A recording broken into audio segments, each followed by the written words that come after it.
TGR News, broadcasting from the State of Israel. Welcome back to TGR News. Hello, hello. Well, this week we're going to talk about Putin passing new laws to stop Jews from being able to leave Russia and come to Israel. And also we'll talk about some strange lights that was in the sky this week over the state of Israel. But first, let's say thank you. Thank you so much. It is a real blessing. We say it every week, and it's just so important for us to try to convey to you just how amazing and special and wonderful what you guys are doing with the support for the Leap of Faith ministry is doing here in the state of Israel, helping so many people and hopefully growing soon. It is amazing every week to be able to be the ones to give them the food, and it's all because of you guys. Yes. It really is something. We really appreciate it, and how much we appreciate it is nothing compared to how much the people that you're feeding appreciate it and need it and life-saving. Yeah. Yeah, it really is something special. And like we always say, if you decide you want to become a part of this part of the ministry or any part of our ministries, under each video we have here on YouTube, you have two links, one for Patreon and one for the support page on our website. Or you can just go to the internet and type in thegoldenreport.com and go to our webpage and find the Support Us page and pick any way that it suits you best to become a part of this wonderful thing that we're doing here in the state of Israel. Yes. So we thank you, and the people you're helping, thank you, and God bless. Well, let's get started. Yeah, let's do it. After last week's summit meeting between Russia, Turkey, and Iran, President Putin has already taken steps against Israel. He has passed new legislation to stop Aliyah to Israel. Now he is not allowing Russian Jews to come to Israel. Yeah, it's a big step he just took against Israel. You know, we just recently they had that summit, just like what we're talking about with Iran, and it's just it really is. It really is a big deal. When I heard about it, I asked you, how can it be that state or country not allowing people to leave? Of course, if they don't have any records and a criminal past, how can it be that state or country not allow people to leave? Well, a democratic, free country can't. That's what was your answer, and I said, but Russia pretend to be democratic. But they have elections. Well, it's not. And not free. Yeah. It's a big deal, and we'll see what Israel does in the next few weeks about this, because I don't believe Israel can sit on the sidelines and let its own people, the Jewish people, be held captive anywhere in the world, especially not Russia after they've bluntly come out against us now. Here's where our ministry can help. Maybe we may think about something. Yeah. To rescue them. Iran put out a statement at the beginning of this week saying that Israeli Mossad has been using Iranians to do their legwork. The enlisted Iranians are kidnapping high-ranking officials in Iran, and with hostile interrogation tactics, they are investigating them. Now, this is what Iran is saying, but it's very possible. It's very possible. Who knows? But what we have been seeing is very strange things happening in Iran. For the past month, someone falls off the balcony, someone trips down the steps, accidents. All these accidents, and dozens of people have been killed in Iranian nuclear project people and just from all over Iran. Yeah. Something's going on that we don't know about, and it's probably, I don't know, who knows. If I had to take a wild guess, I would say it probably is the Mossad. An Iranian cell was caught this week with guns and silencers. They had plans to kill Jews on holiday. The hotel's security cameras show them making videos of the layout of the hotel to learn to use their terrorist attacks. This was in Turkey again. It's amazing how they're just time after time been able to catch these people before they were able to do anything. For over a week, a group of Zionist Jews has been trying to make new settlements where the Arab villages are slowly taking over the land of Israel. while our left-wing government continues to stop them.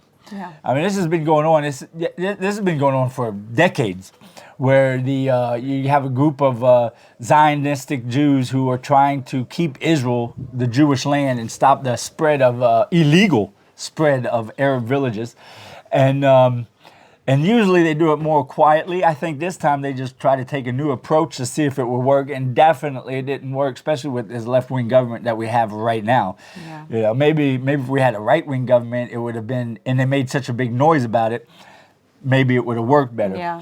But this was bad timing. But who knows? Maybe they're trying to do something else in the meantime. Maybe that's just a smoke screen while they're going somewhere else. I hope so. When they've been asked why they're doing this, the answer is very simple. If we don't take this land and try to live here and cultivate it, make it home, yeah. Next week, next month, you'll see Arab village here. Arab village, Arabs living and there. nobody, especially our left-wing government, won't move them from there. Yeah. You know. So yeah, they won't move the Arabs out of there. They would, yeah. And if it depends on Bennett, he will give them electricity and more things. And give them more, yeah. Well, so we have to do it. Yeah, they're good for him, yeah. Jerusalem and Moscow on a collision course. Prime Minister Yair Lapid is trying to make a meeting without success in Moscow with Putin. Lapid is trying to work out the new public policy Russia has taken against Israel. So it's not only they're not allowing Russian Jews come to Israel. It looks like all the situation is getting worse and worse. Yeah, against Israel. Yeah, the main thing was said there is the new public policy, because Russia has always been against America and Israel. And anyone who doesn't understand it, it's real easy to look at every armed force that fights against America and Israel, and you'll see Russian weapons, Russian guns, Russian tanks, Russian planes, Russian missiles, Russian bombs. So Russia's the one supplying them, right? It's always been that way. So Russia's always been behind the scenes, sort of like still in the Cold War, secretly against us, right? But now it's public. They're coming out and meeting with Iran, making agreements and to stop Israel and stopping Jews from Russia to come out. That's the main thing here. Yeah. Yeah. It really is a serious situation coming about now. On Sunday, the Israeli Navy caught a boat trying to smuggle weapons into Gaza. They fired a shot with heavy artillery to hit beside the smuggler's boat. After that, the smugglers jumped ship and swam to shore and just left the boat there. And then obviously Israeli Navy came in and saw that it was full of weapons and stuff that was being smuggled from Iran to try to bring weapons into Gaza to fight Israel, right? Mm-hmm. So yet again, another attempt for Iran to take out Israel in any way possible, using anybody who's willing to fight the fight, right? How many % do you think we catch? Like, how many % they succeed on passing through? If I had to guess, I'd say about 20% goes through. We probably catch about 80% if I had to guess. Yeah. Obviously, they have weapons. They keep having weapons. Yeah. But we stop the large majority of it, for sure. I'm sure of it.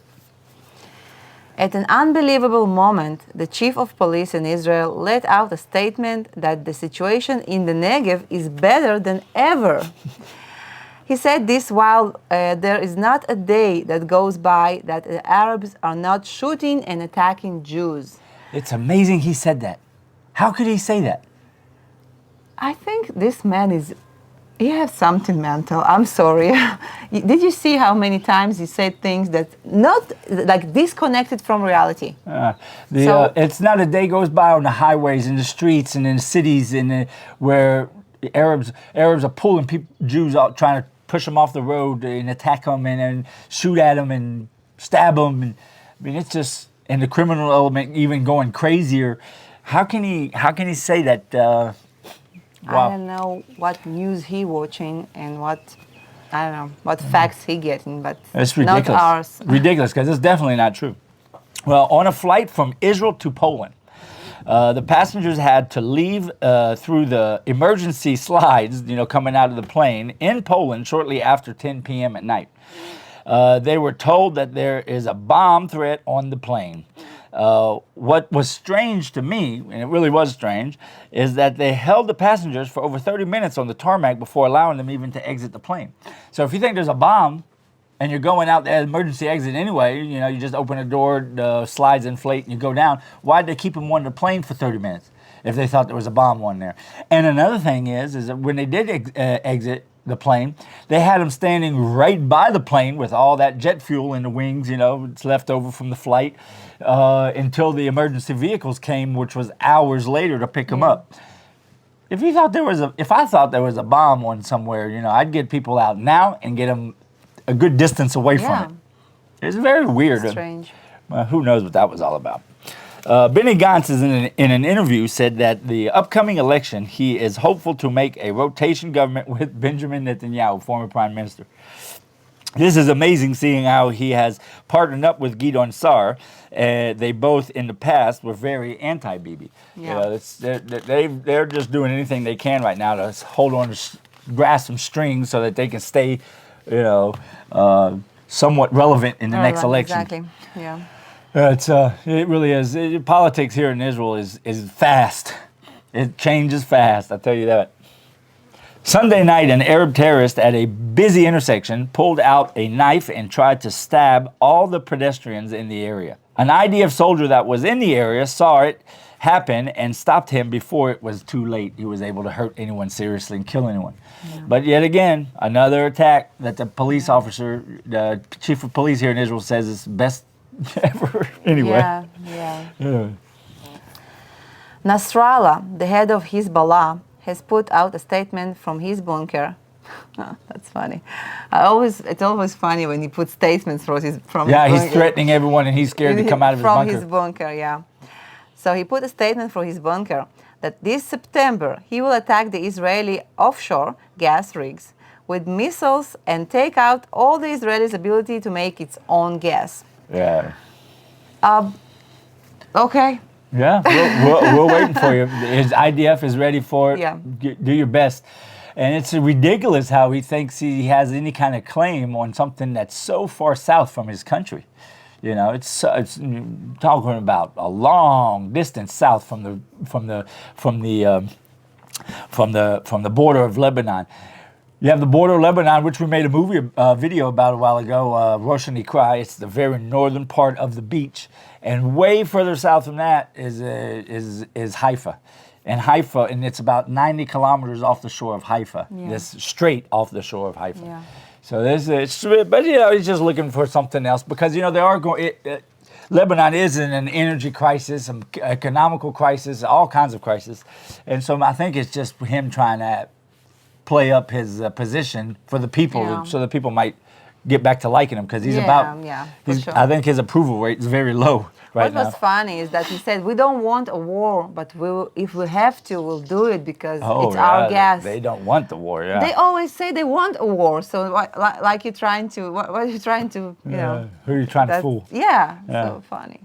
Well, in Efrat, a town outside of Jerusalem, at 11 p.m. on Monday night, Arabs from the nearby village opened fire at the homes and were able to penetrate with 10 bullets into a specific home. Thank God no one was hurt other than the emotional state of the kids. Kids. It was a family home. Kids was in the house, and 10 bullets come through the walls and the windows. And you know what's really amazing? Those people, they hear shooting every week, okay? Every day probably. Every day probably. And they're used to it. So they even didn't bother, at the same time when they heard it, they even didn't bother to look what's going on with their house because they thought, okay, as regular. But then the wife said, it sounds like it's closer. And when they go inside the room, they saw all these bullet holes. Bullet holes in the walls and the windows. About living in this house with your kids that every day they shooting next to you, and one time they shoot in your house.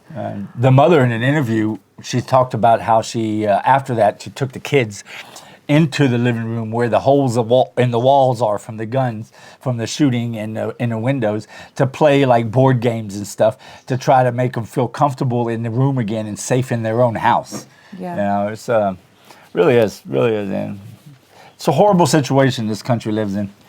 The IDF is using a new tactic. This Wednesday, the Minister of Defense, which is Benny Gantz, made public the next Hamas targets in the next war that they're going to start. Hamas will probably start. Yeah. Not probably, for sure, because we have never started a war with Hamas. This is to both deter Hamas from starting another war and at the same time to prove to the world that these targets are Hamas targets and not civilians' targets.